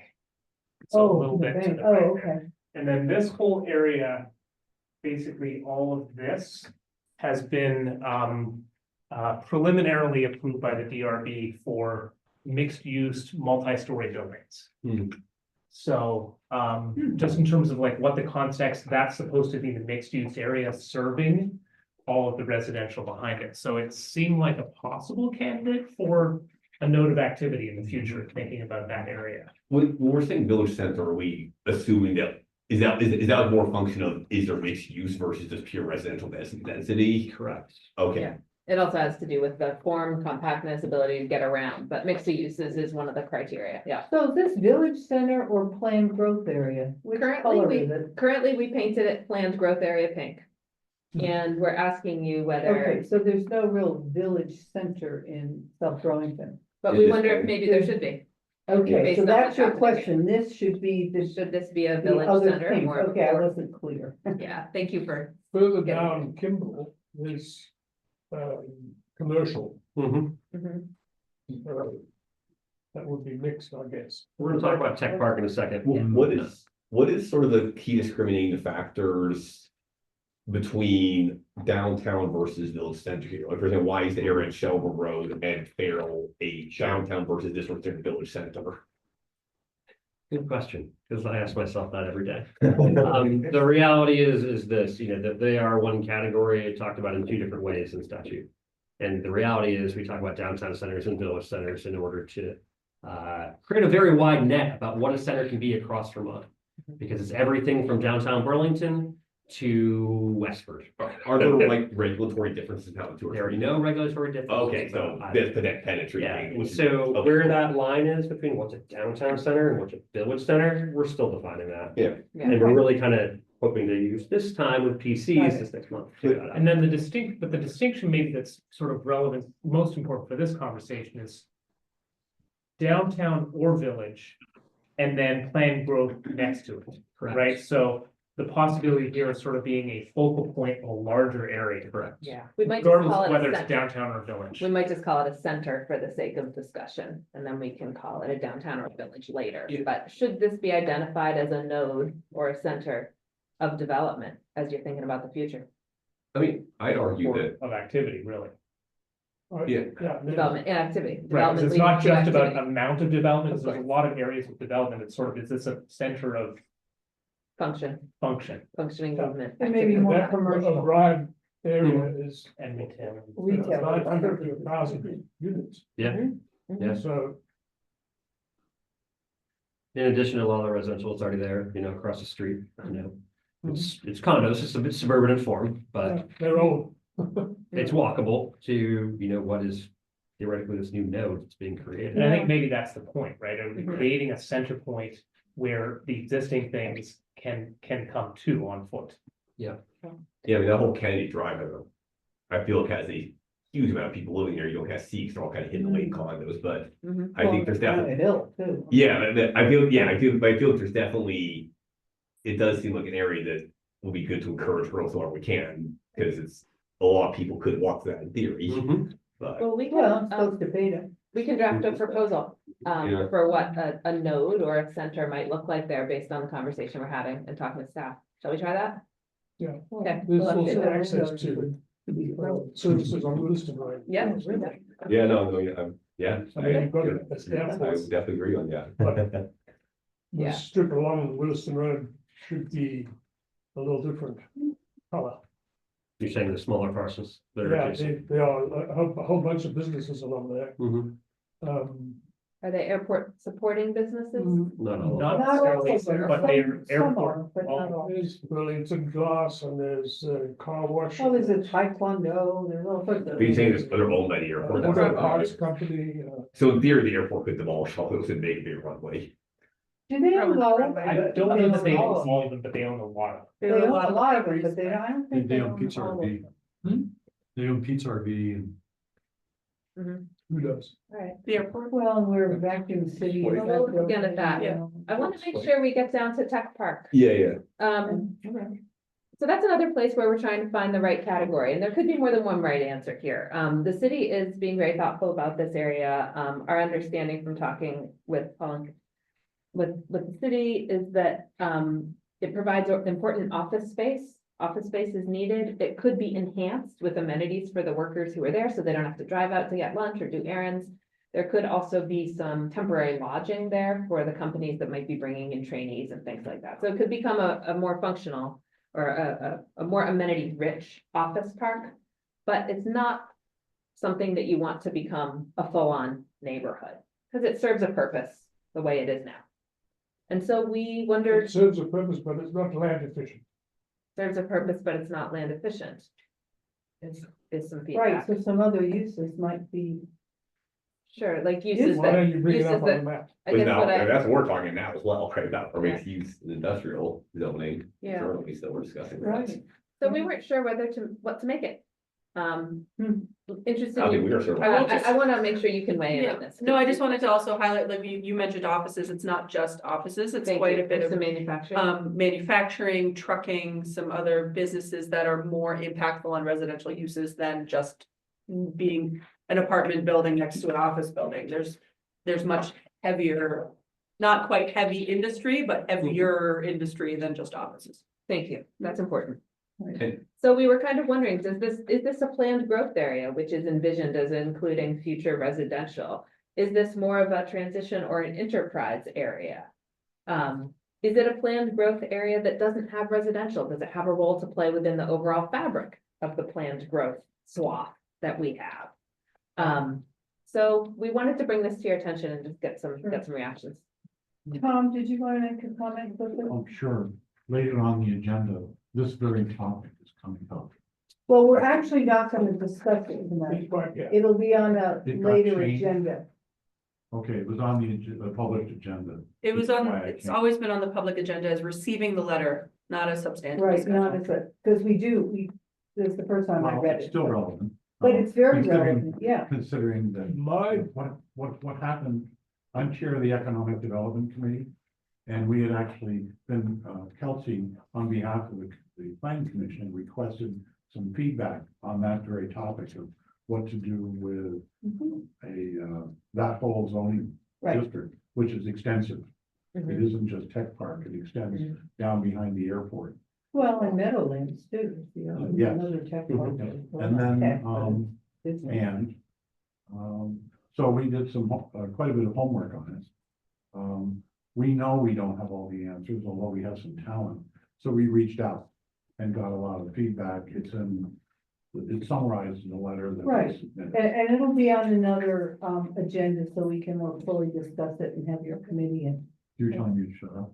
Well, Sort of. Maybe I should read the letter, maybe. Well, I know this, but I don't know I about said, it. shut up. I know, I'm just thinking it's a good question, but So it's a question that others are asking Yeah, as well, that if we others- think I mean, about the future of it, so I appreciate knowing that. My personal thought, there's still a lot of discussions over what the kind of long-term vision, exactly for what the space is, and at least in my, maybe I don't understand the category, well, planned growth area seems like a flexible enough catch-all that it might work Yeah. well for here as is, like, I know it's very different from other areas on this map, they're also planned growth area, but I guess I don't immediately see something that's clearly I mean, if we're justifying enterprises like airports or very large scale stuff, I'm not, like, it seems, I guess, planned growth seems fuzzy enough to encompass the way we're using it, but I might be wrong. Can I ask you a question? What's an enterprise area? Yeah, enterprise areas are essentially were intended for like industrial uses, extraction. We're using it for the airport. Statute. Yeah, statute defines it as that. Okay, well, you wanted us to talk about tech park. Yeah, And you have. Okay, and Donna had a comment. I couldn't read it, Donna. Do you want to say it? Yeah, I just wondered, since FedEx is a pretty prominent location in that park, isn't that a 24-hour operation, and doesn't that really affect the ability to use it for residential? I'll put, Thank you. It's in the area between. Yeah. The we've already done the drive, homework on that it. you drive and the highway. So- Our logic is there too. So the question I think is not necessarily, we're not answering the question, what kind of housing or should housing be allowed in this Right. area and all those questions, that's what the Economic Development Committee has done work on, that's what you have a letter on, that will be on a future agenda for further discussion. The question here with the RPC is, I think Colin hit it pretty well on the head, like these are 11 statewide land use categories. We're allowed to be more micro in how we do our land use, both future land use and our regulations. That's the South Burlington conversation. But is it appropriate here for, could you have, I guess the question is, can you have a planned growth area where then the regulations at the city level say no permanent housing? So if that's possible, my interpretation. if that's Well, there's Taylor's better. interpretation of My something that's interpretation would be possible, that is possible, I mean, right? it's only growing, but I No, would it's say this, and I think that it's um, not possible. you guys are gonna be talking over the next couple of months about this area, right, and making some decisions. Donna, did you So- have a comment? Or did you already make it? I just heard you. Yeah, I think I already made it. I'm just sort of catching up a little late on, what exactly the discussion is. So, and understanding these maps. So, Well, the maps are a regional look at the region. Future land use. Future land use, and the conversation kind of is, does this look right for South Burlington, or what we know to be South Burlington now? And then the conversation is, are there ways to enhance it, have another little village node, or? That's right. And I will say, just a point of reference on the agenda, that is the end of our specific questions, knowing that you have more to discuss today that relates to what we're doing. So this has been very helpful. Just one more note on the Tech Park, Meadowlands, Gregory Drive area. Staff's been having several conversations, with the Regional Planning Commission, about, it needs to be looked at consistently, both within our region and statewide. And what do these categories mean? Some of these things won't frankly be answered until all this is submitted to the State Land Use Regulatory Board. But I think one of the questions we're wrestling, Colin, is exactly what you hit the nail on the head of.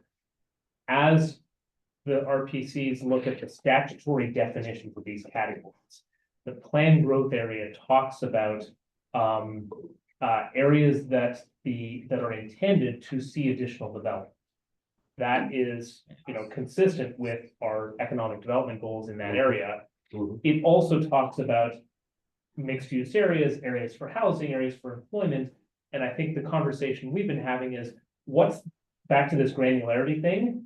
are we talking about in a big picture that it incorporates, its employment with housing along Kennedy Drive and that we're in a large area planned for broadly the growth, or should be looked at more precisely at a smaller scale? I think we're leaning towards having it being in the planned growth area, with the understanding, and I think to Kelsey's point, that we would want to be clear that if the city's determination is that it is entirely commercial or largely commercial with some level of supporting housing or some sort of overnight accommodations that businesses need, that's not being precluded and that's not being overwritten from us. So I think that's the sort of level of debate we've been having, which seems consistent with what your city plan says, with what the Economic Development Committee has recommended so far. So that's kind of where our thinking is so far. And I think we have to remember that planned growth includes business growth, we're not just talking about housing. Sure. So, But housing is the top of the list. And it's about what Paul is saying, So, we should be flexible about mixed use, where in the industrial areas, a certain amount of housing should be permitted in a very clearly defined or designated But area. that's a separate discussion that we'll probably have in a couple weeks. So for now, we'll keep it planned growth area. In terms of what that's map fine. goes public facing for comment next month, is unless you guys tell me otherwise. All right, And that okay. concludes our presentation and our questions for you. You've given us a lot of great information. You've given us a lot of your time. Thank you. And we will, Thank you. do you want to talk timeline real quick? Sure. I think as Kate alluded to earlier, we're hoping to do engagement related to the development of the maps and targets between now and June. So you'll be back between now and June? I think we'll be back to the planning commit, we'll coordinate with staff if it's back to the planning commission, if we're gonna get before city council. And what is the timeline for council providing feedback on the tier 1B? I'd like to have that happen this summer, that's our intent. Yeah, I mean, probably after June, I think we wanna settle on a kind of a final map, and then we wanna bring that final map to city councils. Select boards across the county to determine what areas they want to have eligible as tier 1B. So as a preview for you all, staff's been thinking thus far that, so this is a decision that council needs to make about whether they're going to request or recommend this tier 1B status, meaning limited Act 250 authority, eligibility. Our thinking in speaking with the city manager is that this is something that we would have some discussions with you all so that you can give council a thoughtful recommendation on this subject. So you can expect over the next couple of months, as this conversation is moving forward, we've been doing a bunch of work in the background at the staff level about what would this look like in terms of administratively for the city, what's the overlap, what's not the overlap. So please expect to be seeing some information to help you give some guidance to council. Okay. Tim, that's Do your you have that anticipation map? about. Do you have that map? The council's anticipation is that the planning commission give you some feedback on it. So you want us to chew it and then give it, okay. They don't have the map yet, they'll have the map once we do some Okay. editing. No, That's something public I facing. thought maybe we could play with it. We haven't let anyone play with it out in the open yet. We want to be a little bit more finalized before we let people navigate on their own and Right. comment on it. like the But spirit of your request. it will be available, we're hoping probably early to mid-March, public facing. Maybe we'll let Paul get a link and you can play with it a little bit with you guys in a planning commission meeting or something. Sorry, I'm being controlled. No, we'll have to do that on our own time.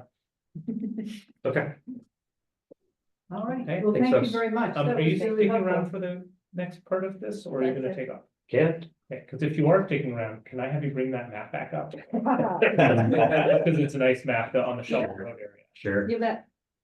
So we thought that this would be a good opportunity to have you begin to think about that purple area along Shelburne Road, centered on Fayette Road, about what that might look like to begin to think not just from the regional plan, which is step one in all this, but as a community.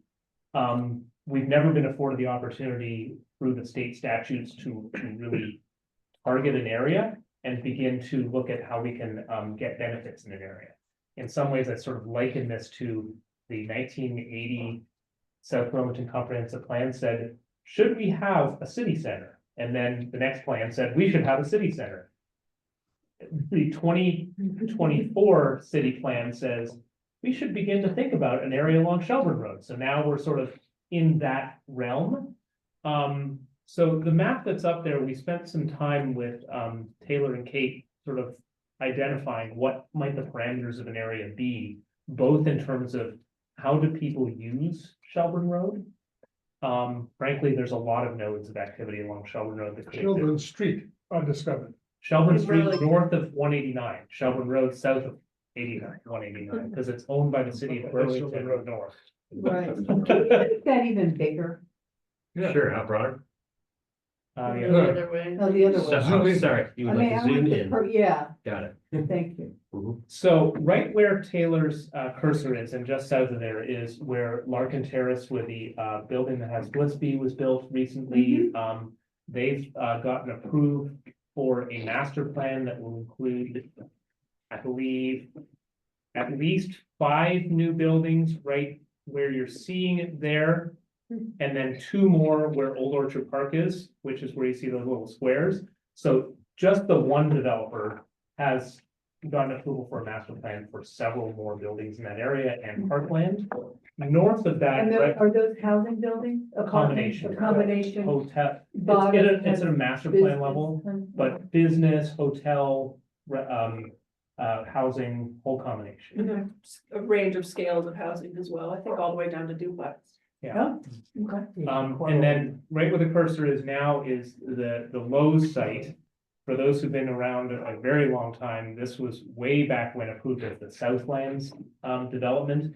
If you're ever wondering why there's this funny little strip of on-street parking right along Fayette Road, it's because it was intended to be faced with smaller scale commercial. There's 2 or 3 or 4 fairly large development sites still available there. So as we think about what's an area where we could see investment and growth in an area where we already have all the infrastructure, we have transit service, water lines, sewer, et cetera.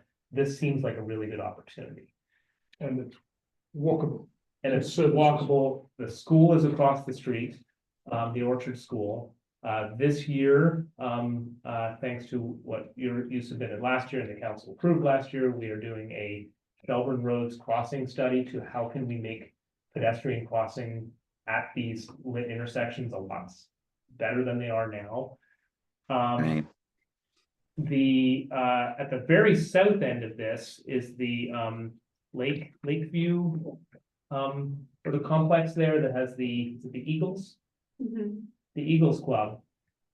That's important because that building and a couple of other buildings are on the state register of historic places, Oh, really? which is one of the criteria to get to the higher levels of designations in the state. So we can potentially make use of some of these areas to qualify to start to get some of the other benefits. So this is why we've been beginning to look at this area. The city plan talks about exploring more opportunities, the need for more parkland. That's going to be coming out in the parks and open space master plan that's being just got started last month. So exploring that a little more thoroughly. So thinking about how could this area be better served by that and better connected to existing. And then, I think that when we look at this area, the big other thing that's missing is there is no public or quasi-public gathering space anywhere in that corridor. There are no, Because there's several cemeteries, right? right, indoor, I should say there's no indoor. Community Because the center, cemeteries are out library, there too, yeah. event center, There's not even a place, there are no recreation space. place of worship along there either. So there's not even the sort of like equivalent of a St. John Vianney or a mosque or there's none in that whole corridor. So that, as we think about like what's missing from that area in terms of what pulls people together. So part of thinking about this area would be beginning to think about how do we start to develop a plan for concentrating future investment in the city, and, you know, we might look to next year or the year after a area plan to say, what are the missing puzzle pieces and how can we begin to bring them together? We wanted to get your initial thoughts on, are we on the right track thinking about this stuff? Yeah, could I make a comment? I heard a comment that, that this was a pedestrian, well, it was a pedestrian scale, which it could be, but, I think this whole area has been a real concern of bike and ped for a long time, that, you know, people cannot cross Shelburne Road, which means that really on the west side of Shelburne Road, it is not pedestrian friendly. It is not bike friendly. It's actually one of the most dangerous places in the city if you're a pedestrian. And I think that needs to be addressed along with the master plan. It's like, how do you make this into something that is more accessible to pedestrians? And, you know, you can't really even get anywhere on foot without some, you know, facing some pretty dangerous places. That's sidewalk. There's a train track and then Shelburne Road. Right, but there's certainly, there are Some barriers. figurative and literal barriers. Or I'm so here is, so yeah, I mean, just one comment, so just for also just a quick background, I'm also right now, this is coming from the traffic engineer in me, and what is looking at one sort of big difference between this area and our current downtown area is Shelburne Road here is the primary north-south route in the western half of the state. Like Dorset and Williston Road, on the surface, they kind of look similar, but like Dorset and Williston, you can theoretically, it's mostly local traffic and there are ways to kind of mitigate that. Shelburne Road is always going to be a truck route, barring building an interstate in like Heinsberg or something, which I think is even less likely. And so I think we need to sort of factor in account. That's not to say that Shelburne Road can't be improved. It certainly can, it certainly should. Like, we definitely need to think about how we get people across it better than they are at the moment. I think roundabouts are great. Like just traffic calming measures, they can still hang a lot higher throughput. But I guess in terms of what I'm thinking in terms of plans is, due to all the long distance trucking traffic and long distance traffic on this road, it's never going to be that nice to be right along Shelburne Road. So I think any plan really needs to emphasize potentially Fayette Drive really being the center of activity, and like Shelburne Road is, we should make it safer, we should like to get people across it, but like I don't think it's ever going to be a particularly suitable place for like cute little businesses and shops, just because it's always going to have that like noisy heavy traffic on it. So we need to get people across it. I think that we should create a concentrating the growth around Fayette and focus on safety improvements to get people across Shelburne and kind of disentangle bikes and that, so you don't ever have to be on it in the first place. Is at least that's sort of my initial thoughts. Okay. Well, one advantage that has is it's on a superior side of the city. So that's a start, and there's all kinds of room to build and develop there. And everything that we're talking about can be built and developed. If we can build a walkway over the interstate, we could certainly build a walkway over Shelburne Road. I think a good idea in terms of an area that would bring people together would be a civic center. I mean, Chittenden County does not have a facility really that UPM could use for sporting events, for basketball games, for concerts, for all kinds of stuff. I mean, I mean, there's room, I think, there to do that you can actually have, will be the whole area, this whole quarter of Vermont, area that would be for, would be a municipal center like most cities have. I think we could do that. I think that would be an incredible enhancement for the city of South Burlington. I mean, this is, my area, the city over there, and I there ownership issues? There's Hannaford and. Quite a few. Bungalow and There are quite a few open lots, that there's a belong lot to of the open market, property, among others. yeah. Well, we had talked about a civic center and a baseball field and Hannaford's didn't, what's a. Yep. What is it, not British, Danish company that owns it? I mean, Dorn was talking about moving Centennial Field there. Yeah, yeah, and we had explored that, but, the property owners didn't, I guess. that well, wasn't their vision, they wanted to build a new Hannaford. Not to be too glib about it, but there's always ownership issues. Yeah. That doesn't mean that we shouldn't, Sure, plan for the future that we want. true, and everything has a price, Right. and if you wanna pay it, then, sure. Yeah, This is a project that would bring everybody. Ryan, good question? Yeah, thanks, Colin, for your comment about Shelburne Road. It sees even more traffic than Williston Road. I think it's like 35,000 vehicles per day. Yeah, about that, yeah. Pretty wild. Also, thank you, and, staff Marty also wrote, responses to the other paper. What was that 7 days about, our cyclist fatality on Shelburne Road? So thank you for that service.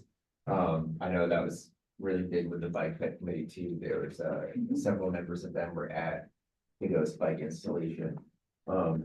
So this area, I wish the city had been looking at this area in a comprehensive way much longer ago. But I agree, there's a lot of potential and a lot of difficulty in here in getting people across Shelburne Road and modal filtering in a way that's effective to navigate large trucks at high speeds. But it also may never be great for small scale commercial due to its proximity to the amount of traffic it has. I think it's great to see what we can fit there on the eastern side of it, but it's going to be problematic unless we do a really hard and I think in-depth look at our official map and how we municipally plan for that section. The only other comment I have is about cemeteries. I do like cemeteries as parks. I find them quite peaceful places, but I feel like they should be green on the I map. do too. And I don't mean the full parcel, because I know some cemeteries have lots and lots of extra space that has not been booked out yet. But at least where people are buried, I feel like should just be off limits. Even if it is future park space, just saying. Part of the definition of center, to reply to that quickly, part of the definition of center is public facility. From our point of view, kind of with cemetery is a public facility. Alright. But I Yeah, agree with you. take that. But it's a different kind of. public- Different kind of public facility. An undeveloped public facility. Yeah. It's the scale of the pixel problem again, like they're working Paul and I work at a pixel scale that's this big when we're doing zoning, and they're working at a pixel scale that's that big. Yeah. So this is our big purple pixel, that's what the scale they're looking at, not having each individual little bit mapped out, just like every wetland isn't green. It's the same sort of thought. And I did, or one other sort of another thing on terms of like transportation sort of stuff is, I think this is a parcel, or this would be downtown area that in terms of connectivity, I think we really do need to think about across town lines. Because this area is closer to downtown Burlington than South Oregon City Center. And there's a lot of amenities. I'm particularly thinking about bike ped connectivity. At the moment, there's a ton of amenities in places like Red Rocks, which are River City, but then also like Oak Ledge, the waterfront bike path. At the moment, I work in Farrell, you can get to those areas. And more frequently, I spend more time in Burlington amenities because it's hard to get from the Farrell neighborhood over to South Burlington City Center, but it is actually quite easy to bike ped from Farrell, or pretty easier, but not horrible from Farrell up to downtown Burlington. But at the moment, it's very weird to get between that, like the content from that area from there into the waterfront to Red Rock to Oak Ledge, despite the very short distance. It is like, I think there could potentially be a lot of potential. I know there's a talk about that Queen City Park Road getting a bike path, which I think is great. But I think we're trying to think about how we connect that neighborhood for bicycles and pedestrians to like both the Fairfield neighborhood, but also like downtown Burlington neighborhood. And 'cause there's like a lot of amenities that are nearby distance wise, but have physical barriers for bicycles and pedestrians that aren't necessarily there for cars. So I think it's, yeah, that'd be. Okay. Did we Other learn- comments? Yeah, but I'm, Oh, Donna. yeah, I just have a comment. It's kind of interesting because I'm actually staying in a place right now that has a situation where you can see kind of how they've started to resolve this, you know, crossing the highway. There's a highway with, I mean, it's all roundabouts the entire way. And it is literally impossible for pedestrians to cross it, except for this one spot where it's a pretty major development called Camana Bay, where they've actually built a landscaped bridge, which is, you know, when you're going on the highway, it's more like you're going through a tunnel. They've actually, you know, they've completely bridged over that highway in this one section with the intent, I think, of building directly over the roadway, you know, to connect, because here there's, you know, well, I'm in the Cayman Islands, you know, so, you know, this is scale wise very similar to South Burlington, you know, except that there's a whole bunch of large hotels going up on the west side, and on the east side you have more of the small residences, and there's businesses on both sides, but completely disconnected from, you know, from it's called Esterly Tibbetts Highway, which in this case is very similar to potentially what Shelburne Road could be in the future. There's just not a lot of direct access to businesses. It's always off of one of the roundabouts.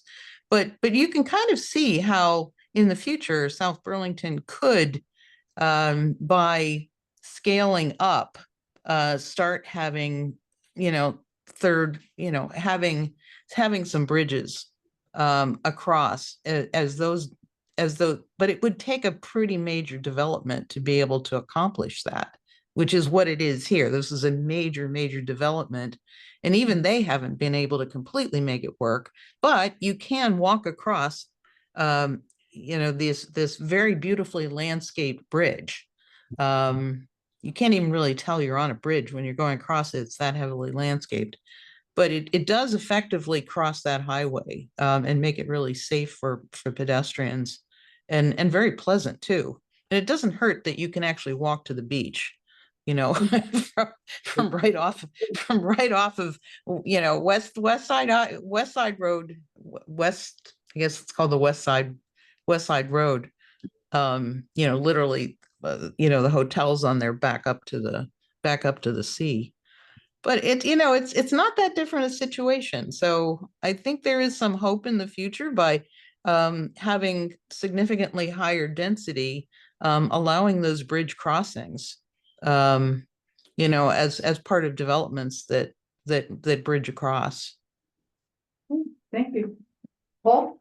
Did we hear recently that the Farrell property is to be developed? There was a proposal that was presented to the DRB to build on the portion of the property that is south of Holmes Road. Right there. Okay. And their proposal was to take the one house that's on the north side and add two more. And have that be sort of the entirety of what happened there. That was presented as a sketch, and they have not gone further than it. As they explore. So nothing to develop the Shelburne Bay shoreline then?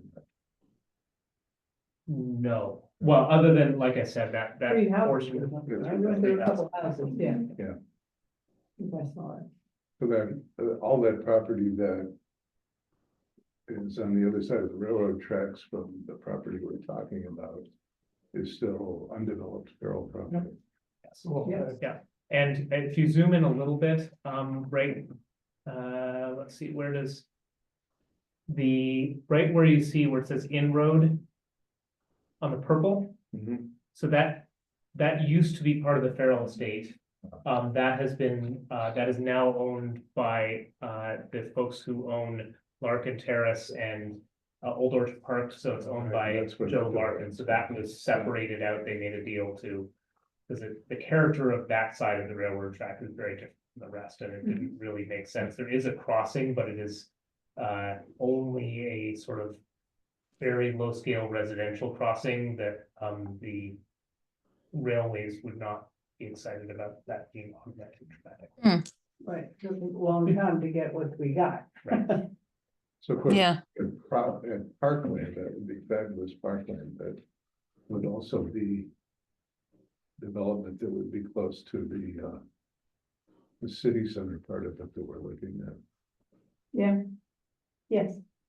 I was just, it's back to, back when we were talking about, like, community facilities, like, would we consider, like, you know, again, this area is quite isolated from our current city center, some form of, like, I like, I mean, a lot of larger cities have branch libraries, like, say, you know, I get, you know, there's, like, of course, it'd be splendid, like, the one out here, for example, say, attached to the Orchard School or something, you know, like, just some kind of, not like a big blended library, but just some kind of, like, small, like, library, you know, it has a few books in there, like, it's got a couple community rooms, but just some sort of, like, I think this library we have is great, I love it, it's beautifully done, I think our design did a great job, but it's pretty far from this area, and it's kind of pain to get there, so something like that in this neighborhood, I think, if we could afford it, could be really nice. I mean, I think right now we're at the very beginning of the conversation. Yeah. So all ideas are on the table. Burlington in the last decade has Yeah. added a North End branch. Hmm, Yeah. Hamburg Plus out there, so. Yeah, we have That's a little an branch in the strip mall up on North Ave. Yep. It's nice.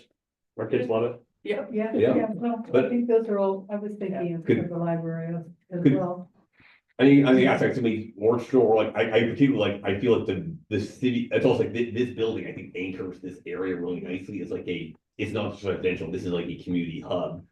And potentially, maybe you think like, if we were to build that, be really strategic, and this is going to be the center, like the focal point, the community center with the little park cross. And that person was like, oh, this isn't just like a board of condos, this is like a place that, for a reason you can go there, you know? Yeah, and there's a lot that's, They don't buy it. there's a lot of cause and effect here where, you know, if it appears as a center on this map, then it changes some things that can happen at sort of the regional and state levels for the city, and the reverse is if the city shows investment in sort of a civic space, a rec center, a library branch, something like that, it also sort of reinforces the center as being over there, so there's sort of a chicken or egg situation where it's like you designate it as a center and then it unlocks some certain different things at the state level and vice versa. So it's definitely part of the bigger conversation about having a center on Shelter Road.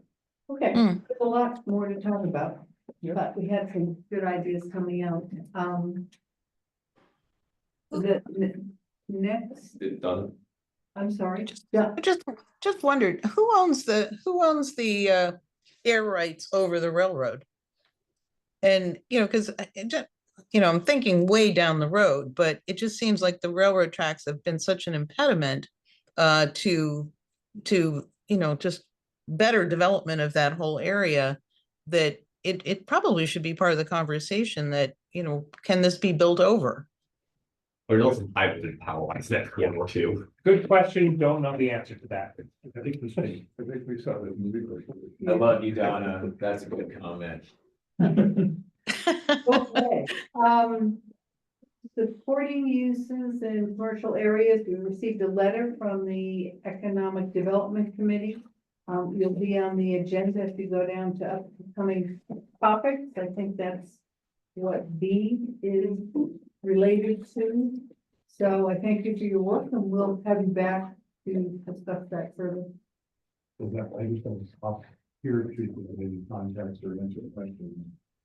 And then also to suggest that one thing I would look forward to is more communication, collaboration among the committee.